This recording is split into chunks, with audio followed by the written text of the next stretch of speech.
Dengan adanya pandemi COVID-19 ini, selain berdampak pada kesehatan fisik, juga berdampak pada psikologis seseorang. Adapun masalah psikologis yang terjadi yaitu cemas, depresi, dan trauma psikologis. Sebanyak 64,3% dari hasil 1.522 swaperiksa di web Perhimpunan Dokter Spesialis Kedokteran Jiwa Indonesia tahun 2020.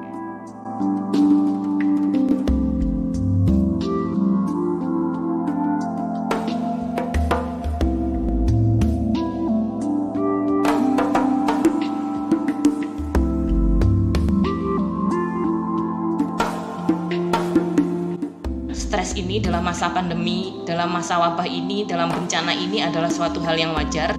Tapi yang harus kita pahami adalah kita harus segera bangkit. Jangan terlalu lama dalam kondisi stres. Kita harus mencari informasi, ya kan? Kita harus mencari informasi yang benar. Terus kita harus tahu apa yang kita lakukan ketika ada informasi yang tidak benar atau hoax itu ya. Sehingga kita bisa memilih sumber-sumber mana yang terpercaya, sehingga itu kita menjadi terlindungi.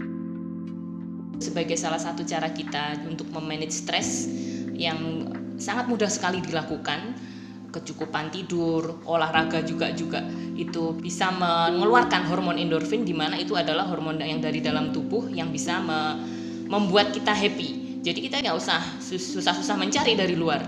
Dengan hormon endorfin, dengan kita olahraga mengeluarkan hormon endorfin, kita menjadi happy. Apalagi kalau itu dilakukan secara kontinu, secara rutin, sehingga olahraga cukup, kemudian tidur juga cukup, itu membantu ritme biologis tubuh untuk senantiasa tercukupi semuanya, sehingga menghindarkan dari stres juga.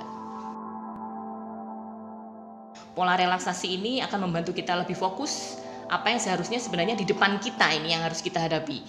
Dengan kita relaksasi, dengan kita menghirup udara pelan-pelan, kita keluarin lewat hidung dan mulut pelan-pelan, itu akan kita lakukan berkali-kali, itu akan membuat kita semakin fokus ya. Jadi paru-parunya juga mengembang, kemudian muscle atau otot-ototnya juga jadi relaksasi, sehingga membuat kita lebih tenang dan pikiran kita juga menjadi lebih fokus apa yang harus kita lakukan selanjutnya yang ada di depan ini, sehingga kita pikirannya tidak kemana-mana dan kita bisa membuat prioritas apa yang harus kita selesaikan terlebih dahulu.